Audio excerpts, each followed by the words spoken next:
Hello and welcome to a brand new episode of It's Not That Simple from the Francisco Manuel dos Santos Foundation. Today, a special one. We're in front of a live audience in Lisbon, and a special one as well because we're delving into a topic that's so important for all of us humans, all walks of life, all industries, and that is artificial intelligence. We're going to try to break down this topic and explain why it's not that simple. We're doing it with a world-renowned expert who's here with us today, special guest Neil Lawrence, DeepMind professor of machine learning at the University of Cambridge. You've dedicated great part of your career to this topic. You've got a great book that's been out for a while called The Atomic Human, where you talk about the role of us humans in this era of increasing technological presence and evolution. There's so much to break down here today, Neil, but I think the appropriate place to start would be to go along with the name of the show, which is It's Not That Simple. So as we sit here at the beginning of 2025, why would you say that at this moment, artificial intelligence is not that simple? So I always like to look at historical examples, and perhaps the one I'd choose to explain why it's not that simple is a bit related to this apocryphal story about Henry Ford, who's supposed to have said, if I had asked my customers what they wanted out of an automobile, they would have said a faster horse. And I think we can ask the question, what do people think they're going to get from artificial intelligence? Is the answer a smarter human? And I guess at that point I would say, it's not that simple. You've mentioned humans straight off the bat, even though I asked you a question about artificial intelligence. And I think what will be interesting is for us to explore the relationship between humans and AI. I have to be honest with you, whatever industry we talk about with the emergence of artificial intelligence, and I think it'd be pretty fair to say that most of us heard about AI through ChatGPT, that there were a lot of fears about our place on the planet, but mostly in the workforce. There are some who see AI as a threat. There are others who see it as a vehicle, a tool of empowerment. I had a chance to speak with Yuval Noah Harari over a year ago, and there are a lot of fears there from his side. But you like to look at the possibilities that are there, and you don't think that the emergence of AI will threaten us as humans and our place in society, in industry, in economy? Well, it's a disruptive technology. There's no question about it. You could argue that it's perhaps the most disruptive technology we've seen, but on the other hand, it's the continuation of a technological revolution, particularly a revolution in the way that we share information through the computer. And on that basis, I've been talking today. The first time I was in Lisbon, I think, was 1986 or 1987, when I was 13 years old.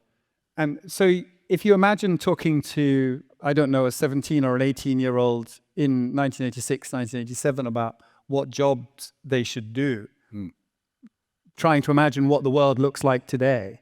This is an era before there's an internet, an era before, I guess, just on the cusp of Portugal joining the EU. And you think about the disruption that's occurred across those 40 years. Further, if you go back 40 years before that to 1946, I mean, this is at the time when the computer was first being developed. So we're in one of those challenging areas where, and it's certainly credited to Bill Gates, this statement, but it maybe other people have said it as well, that technology is often the change that you expect in the short term is often slower than you expect, whereas the change you expect in the long term is often much greater. So one of the challenges I think we're facing at the moment is there's a lot of heat about this topic, a lot of hype, but there's not so much light on the topic and very few nuanced opinions being heard about what it might look like. And I think that that's extremely damaging to people's confidence and disempowering to people in their decision-making. Fundamentally, yes, there's going to be enormously disruptive change, but that change is the norm, has been the norm for the last 200 years when we look at this process of the industrialization of Europe. I think when you look at that change and you think, well, what do we want from that? Well, there's a number of things that even with the last 40 or 50 years, we see haven't taken us to a very good place. And the sort of questions we should be answering is, well, how do we address that? How do we address social inequalities? How do we address the fact that technology is not being deployed in the areas people ask us to deploy it, like health, social care, education, better security, and is mainly deployed in areas which are solving problems people didn't know they had. Like no one knew 5 years ago that it was really important that we had very short video clips of other people to watch the whole time, right? You know, that turns out to be a major... Constantly. Yeah. And you know, these things are great. They're very entertaining. I think of them as like greenfield innovation. But what most people care about and the struggles most people are facing are to do with, you know, the standard problems. In English, we sometimes call them wicked problems. The problems that don't go away. And when I look at what we've done in terms of our technology to address those problems, my answer is it's not good enough. And so part of the steerage, part of the dealing with that is accepting that people are right to be angry about the quality of the technology we've been given. And people should be questioning, why isn't this technology doing more to make my hospital operate better or make my education better? And I think that there's an opportunity, this is the optimistic part of me, with this technology, with this wave of technology, to change that and to re-empower our nurses, our teachers, the people that make society a better place. Because the last 20 years or so has seen a massive disempowering of those groups. There's so much to unpack from what you've just said and so many different directions to go. But since we're talking about change and we're talking about evolution, I think something which scares a lot of people, it certainly scares me, is the speed at which this is happening, right? And artificial intelligence is constantly evolving and evolving faster than us humans can adapt to it and regulate it.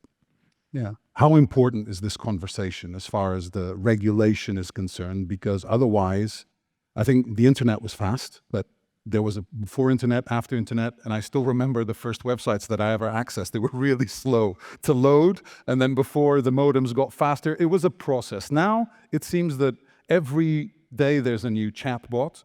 Every day there's new functions that help you with every day. It's so fast, Neil. How are we going to regulate this? And how important is it?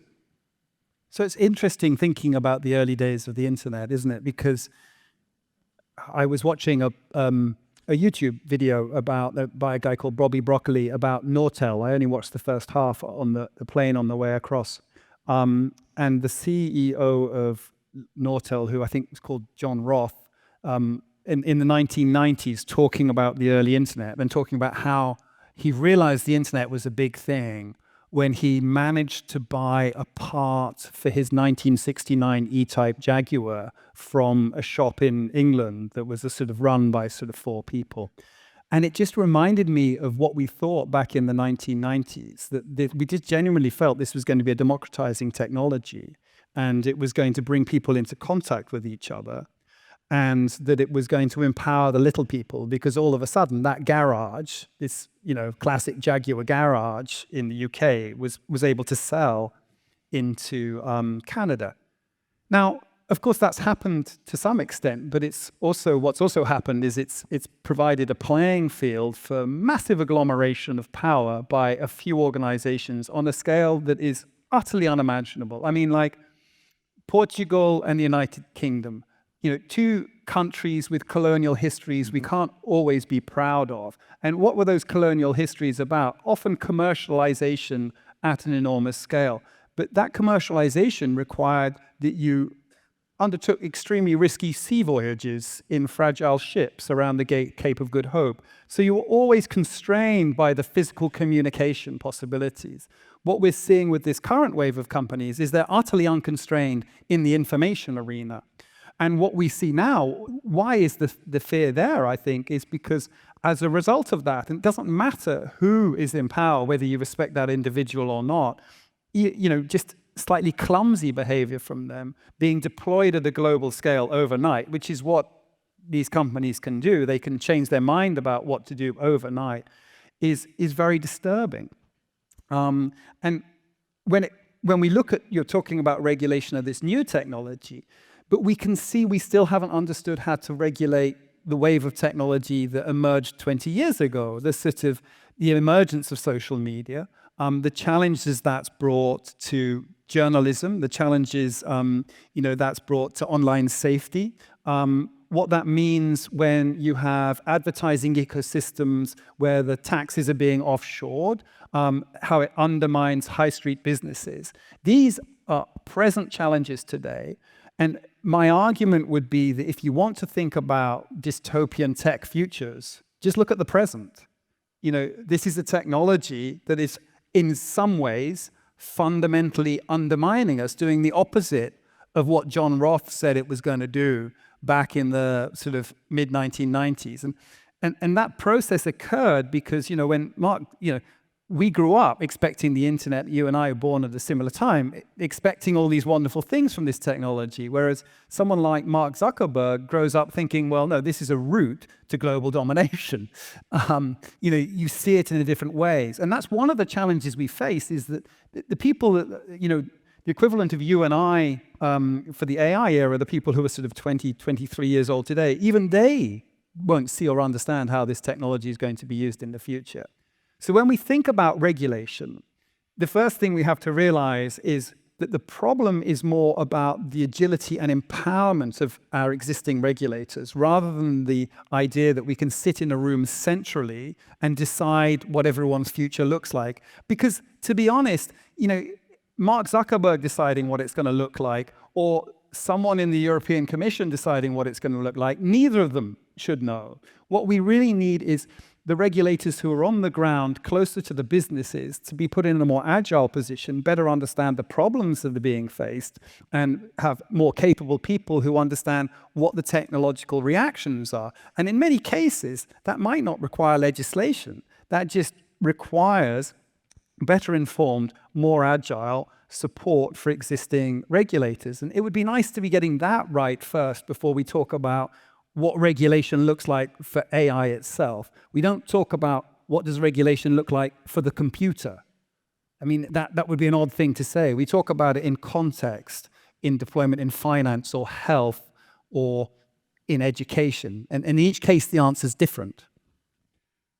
What's particularly fascinating for me about the term machine learning is that it's learning, and it's learning from us, but it's getting to a point, maybe you can expand on this, where it starts learning from itself. And that, I think, is also what scares a lot of people, how you lose control of a weapon that's so strong.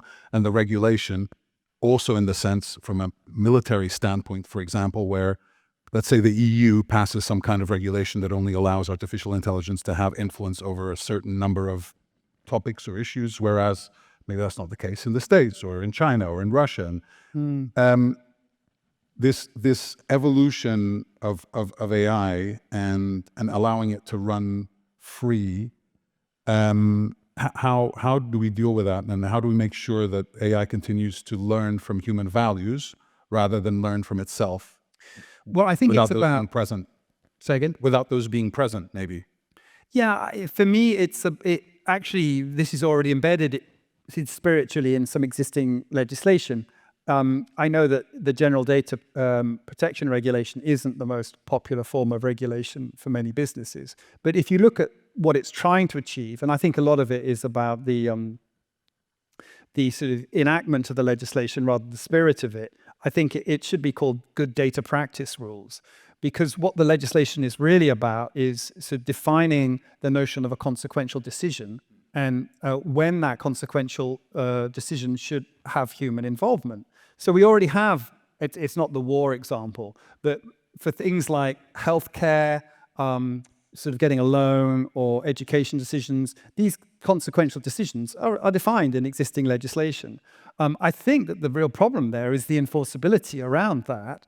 And it's all become about accepting or rejecting cookies or something, rather than holding companies to account. It's also become a form of legislation that is easy for large companies to manage, but sometimes feels like a barrier for small companies.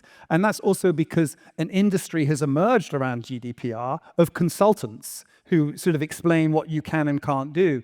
So it's a very good example of a legislation, I think, at its heart has a really good intent, but in practice, the way it's been enacted is not achieving that intent. I think it was one of the people responsible for the legislation, I saw them talking about it recently. It wasn't about stopping your butcher doing the business. It was about dealing with the power of large companies. It's not worked out like that.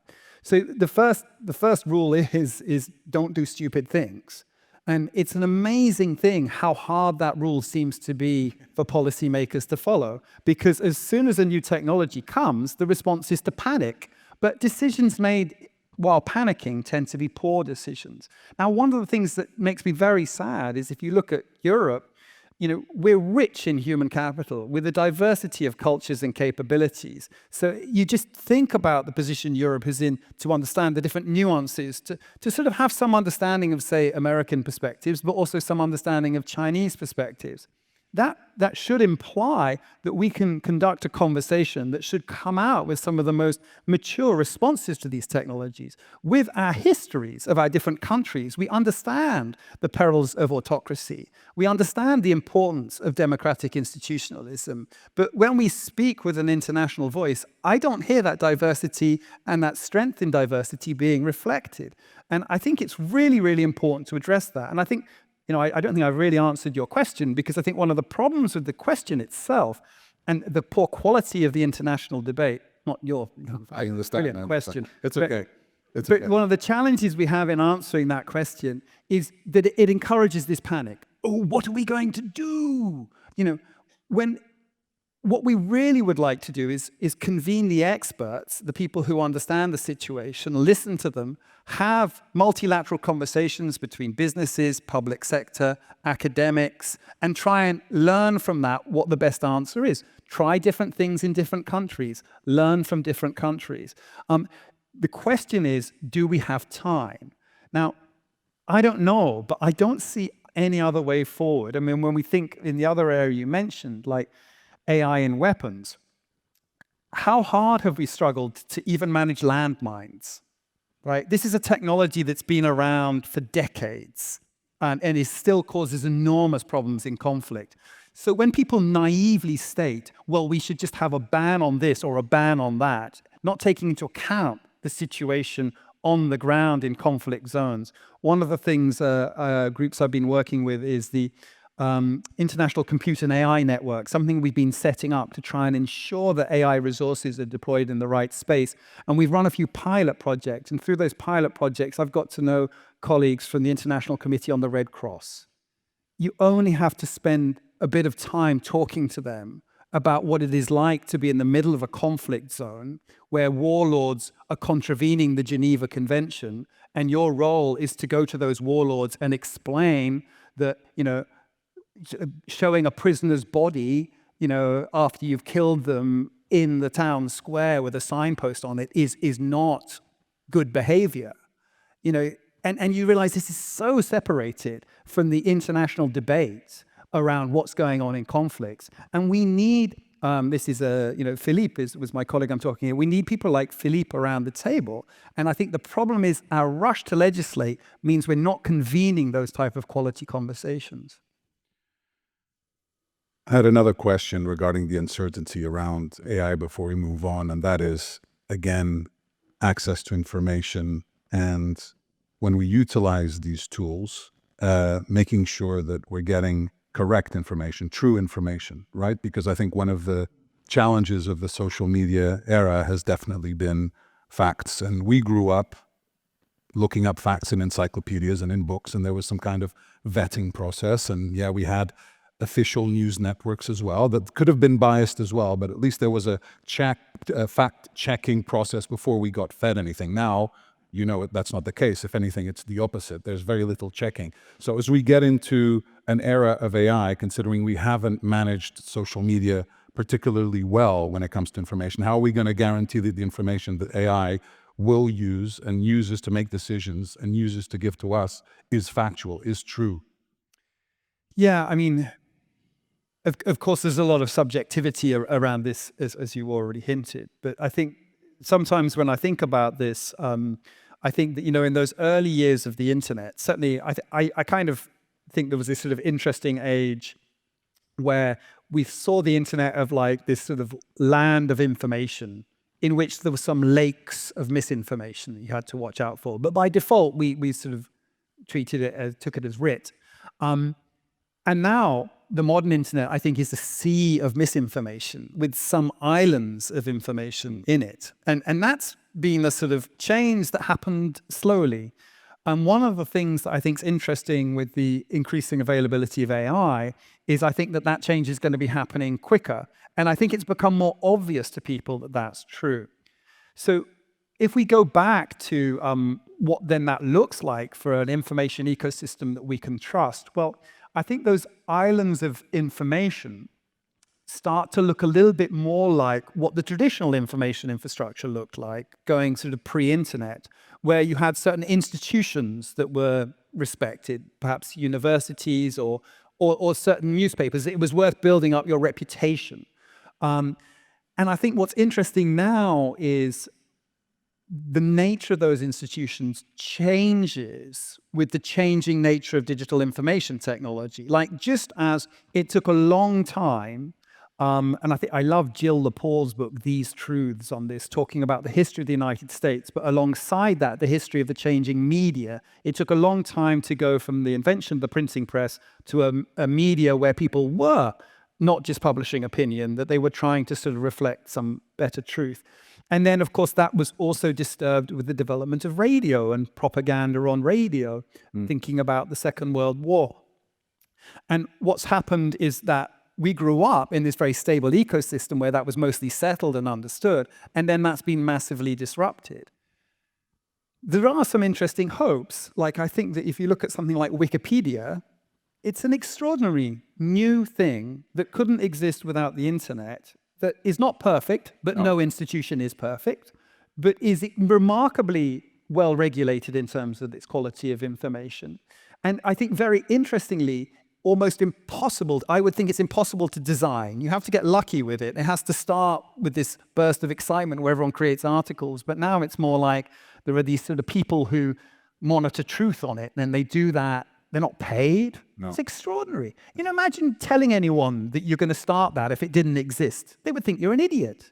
But it's one of the main sources we have for human information. And it actually emerges from this constant desire to have a public and open repository of information. And one of the very disturbing things about we're seeing with large language models is, of course, they are being built on top of that repository. They are absorbing the public goods within that repository and giving nothing back to the ecosystem when they're closed source. That also means that it's very difficult for, so there's an interesting question, what does a large language model look like which has the Wikipedia-like property that people can edit and improve it? And that's very difficult to imagine at the moment. But let's bear in mind that Wikipedia took 5 or 6 or 7 years to emerge out of the early internet. So these things these institutions take time to emerge, and we may just be in this very difficult time where we'll be subject to the worst of it, a bit like the first people to receive radio were subject to the worst of it and the first people to receive the press. What can we do about that? Well, we can constantly look at what things are obstructing the emergence of that ecosystem and try and loosen them up and encourage that ecosystem to come about. And I should say, when you look at it, poor data is part of that. So there's an example of something where you're curating a country's data, putting it into one portal, making it easier to access. And this is incredibly important because the more it's accessed and used, the better the data quality becomes. And once that data quality is being used a lot and improves in quality, it becomes a trusted resource. So these type of activities are things we can expect and hope to see moving forward. How quickly are chatbots evolving? I mentioned ChatGPT earlier, but obviously DeepSeek came on the market and was incredibly disruptive, if nowhere else, then certainly on the stock market, with China coming in and becoming a big player in the international game. How quickly are they moving, and what do you think they'll be able to do, in 1, 2, 3 years' time, which is in old times like 10, 20, 30 years' time? Because they evolve so quickly, right? Yeah. I mean, in some sense, the rate of progress has been pretty constant with increasing data, but I think that there's these thresholds they cross where the capability is just wow. So the emergence of ChatGPT itself, I mean, we'd known about these language models and they'd done some cool things, but at some point it crossed a threshold where I just think for any member of the public, it's like, wow. Yeah. Whereas previously there was this sort of wave where it was a little bit lower and it was like, oh, now it's talking nonsense. And that, it was very hard in the community. Like, we were criticized. At the time, I was part of the AI Council for the UK government, and we were criticized by the Tony Blair Institute, of all people, for not warning the government of these large language models. And it's sort of like, well, look, even OpenAI didn't know the effect it was going to have at launch. DeepMind had no investments in this space. We were all aware of this technology, but the most interesting thing is what people do with the technology. So as a technologist, you can sort of conceive that it's going to get to a certain point, but the hardest and most difficult to predict is what happens when people assimilate. And that's why the question you're asking is very hard, because what you're seeing is after that initial wave of excitement, what we've had since then is what I refer to as AGI vaporware.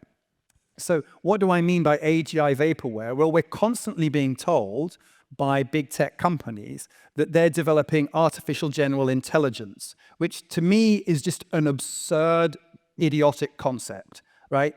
And I want to sort of describe why I think that. So I don't know how you all traveled here tonight, but I suspect none of you came in an artificial general vehicle.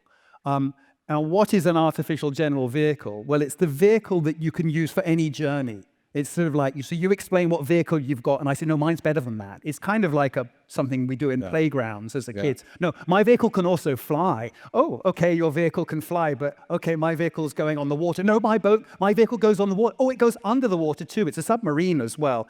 So you've got this sort of crazy, I don't know if you had it here. I suspect you did, Hanna-Barbera's Wacky Races. Yeah, yeah. remember that.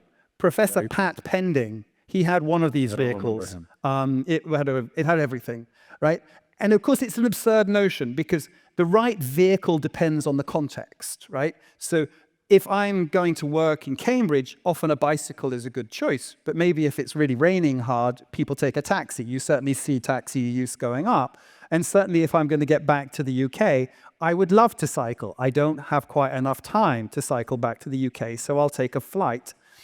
Intelligence is the same, right? The right form of intelligence. And we can think of, for example, some intelligences are more improvisational. I talk a bit about this in the book. Some are more planning.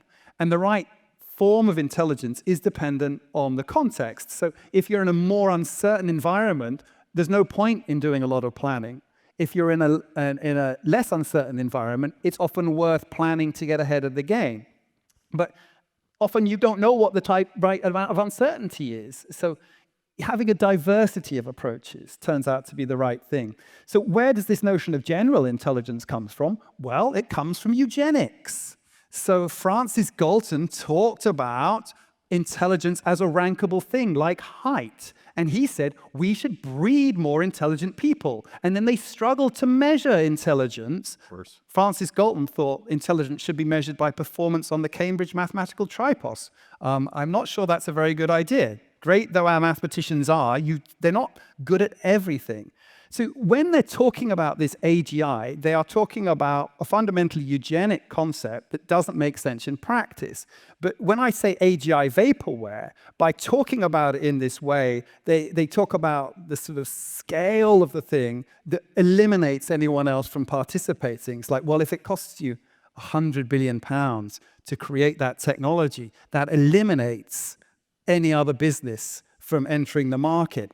And it's a tactic that is, and I'm not saying it's a conspiracy, they're not sitting around thinking, let's do this, but it's a tactic we've seen from Silicon Valley before when producing products. So the Intel Itanium, which was a 64-bit processor. So Intel kept saying they were going to make this extraordinary processor that pushed everyone else outside the market, and then they never delivered. And then all of a sudden, there was no processor. And it's going to be the same with AGI. Like, this is a transformational technology. It's an utterly transformational technology, but it's a technology that means that everyone in this room, for the first time, can talk to a computer. And that's extraordinary. Because up until now, in order to use a computer to do something that you wanted it to do, you had to rely on a software engineer. And waiting for that software engineer to write exactly the program you wanted, they never did. They just gave you Excel. You know, I was overhearing it. Excel. Yeah, or Word. Yeah. And then you have to fill this form in Word. The administrator sends you, can you please fill in this Word document? You're thinking, that's not a form, that's just a Word document. You know, that's what we get from the technology, because it's all one size fits all. But if there's anything to this technology at all, it's a technology that allows everyone in this room to talk to and control a computer, which means you're getting access to a system that has access to 300 million times more information than you can possibly imagine. And that's a massive shift in the information infrastructure. And I think the real challenge we face at the moment is this battle where these big tech companies rightly see this as an existential threat. Because in the world that we would like, the power to build and control information technology should be redeployed amongst the wider population, meaning that a nurse can, you know, design their own interface to the data system. So they're not spending 2 hours a day doing data entry. They're spending that time with patients, and that the computer is supporting them in that. They're doing the bit of their job that they want to do rather than the bit of their job that Microsoft or Fujitsu or Google forces them to do. And right at the moment, this is the most dangerous bit we're in. We're in a sort of a piece where those existing companies are trying to preserve their slice of the market, which means persuading everyone in here that this is a technology that's beyond you, that you should leave to us, rather than doing what they should be doing, which is producing products that empower people to use this technology.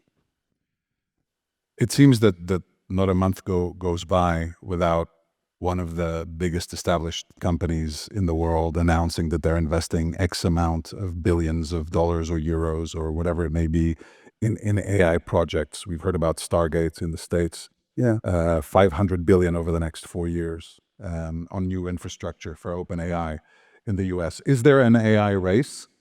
And if so, who's winning it? Well, that's part of the vaporware agenda, isn't it? That they're basically saying there's going to be this thing that's going to exist. It's going to replace all of you, and it costs 500 billion. I mean, you know, that's what their argument is, right? Whereas I'm saying, well, no, it's impossible for the machine to replace humans. That's what the book is all about. That can never happen. And not in terms of there are things that are intrinsic to who we are, that are our vulnerabilities and our weaknesses and the way we overcome them, that can never be fully replaced by a machine. That's actually already what's enshrined in the GDPR.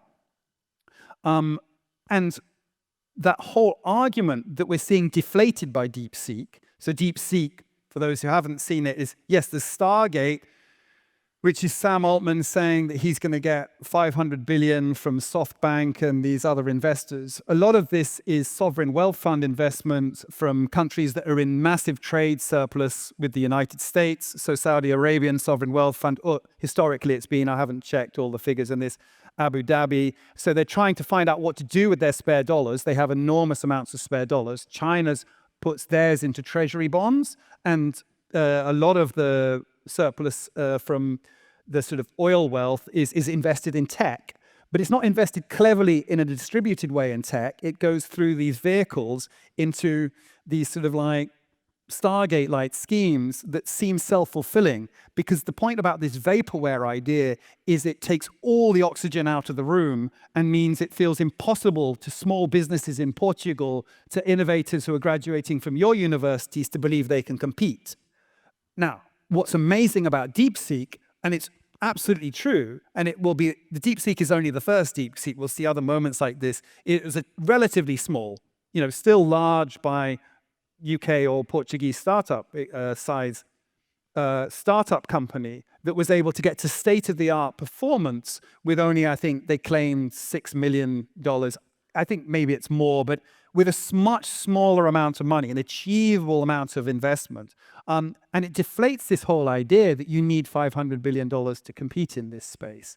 Now, I believe that we will see many more examples like that. But the interesting thing is you saw this initial collapse in tech prices in the States, but then you sort of see them rebounding again, because this whole vaporware idea sort of operates a bit like a pyramid scheme. That it's not in the investor's interests to say that the emperor has no new clothes. In that story, it's why is it the kid that says the emperor doesn't have clothes? Because everyone else in the town is employed by the emperor. They have a vested interest in keeping the emperor going. And, so if you've got the whole sort of Wall Street and all of these big tech companies are in on this sort of scheme that AGI is going to come in this way, then when DeepSeek is sort of saying, oh, look, the emperor has no new clothes, they did exactly what the people of that town would have done. Shut up, kid. Bundle the kid away. Get it out of sight. Don't all just be illusion. And that's sort of the large-scale effect that's going on at the moment. So I think it will take a few more examples of that. But I think what's really exciting and what we should really encourage is for young people, innovative people that want to do interesting things with this technology, in each of our countries, we can encourage them to go for it and support them in bringing this technology to the area it's needed, because the real proof of the pudding will be in the eating, as it were.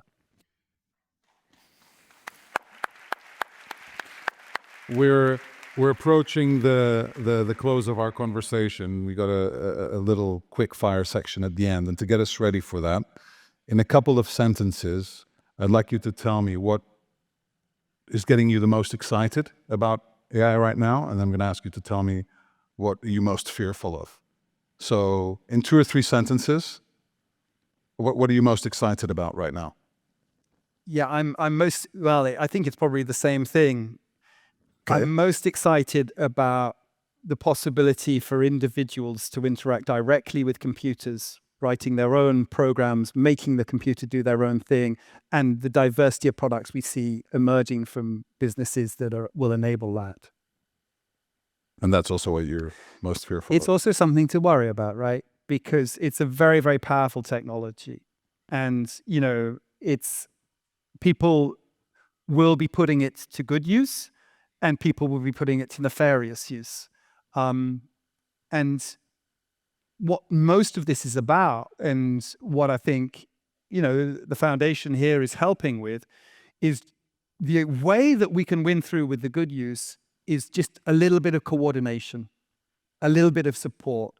The reason why we can have confidence and optimism, even if it's only a small minority that is putting it towards the good use, the nice thing is that minority, they in effect work together without having to collaborate or conspire, because they're working independently but in cohesion for better outcomes. If you're trying to put things to nefarious use, you're constantly creating fictional worlds, and you're like the fictional world we see with the AGI vaporware. And of course, that's a really difficult example, but eventually it will collapse because it's a lie. And we can be confident about that. And it will collapse quicker by showing more light and more support to those who are pursuing, I don't want to say the truth, because none of us have access to the truth as individuals. But as a society, by each of us individually doing the very best we can to bring about a better world, we get as close as we're likely to be to that. All right, quick fire time. I'm going to improvise one. I'll ask 3. What is the best piece of advice you can give to your children regarding utilizing artificial intelligence in 1 sentence? Follow the things you're passionate about and work out how you can use the technology to help you in delivering them. Okay. What is one character trait that a good leader could really benefit from having? Patience. Which, there's not a lot of it around AI, is there? What would you say is the most important learning from your life and career? Oh, I wanted to say patience again. Yeah, I guess it's the thing beyond patience, trying to judge when the time is to act, because those two go together. Being patient and then acting quickly in the right moment. And if you could change one thing in the world by magic, what would that be? And why? My mind immediately went to Sheffield United, Leeds United, this evening's match. which doesn't seem like quite the right answer. No. To give. No. Must be preying on the mind. I think, I think it would be that every time someone says AGI, we laugh in the way that we would laugh if the Minister of Transport was claiming that we were going to solve everything with perpetual motion machines. Because that's what is being said, and it needs to be mocked. It needs to be mocked. It's a ridiculous notion. And the quicker we start mocking it, the faster we can get on to serious conversations about what we would like society to look like. Neil, it's been an absolute pleasure to have an opportunity to delve into your mind and try to extract as much information as possible about this topic, which is so relevant to all of us, our generation, especially the generations to come, right? So continue the great work you're doing, educating us in what we need to know that helps us deal with our fears and with our uncertainties. So thank you very much. A big hand for Neil Lawrence. Thank you, Pedro. Thank you, everyone.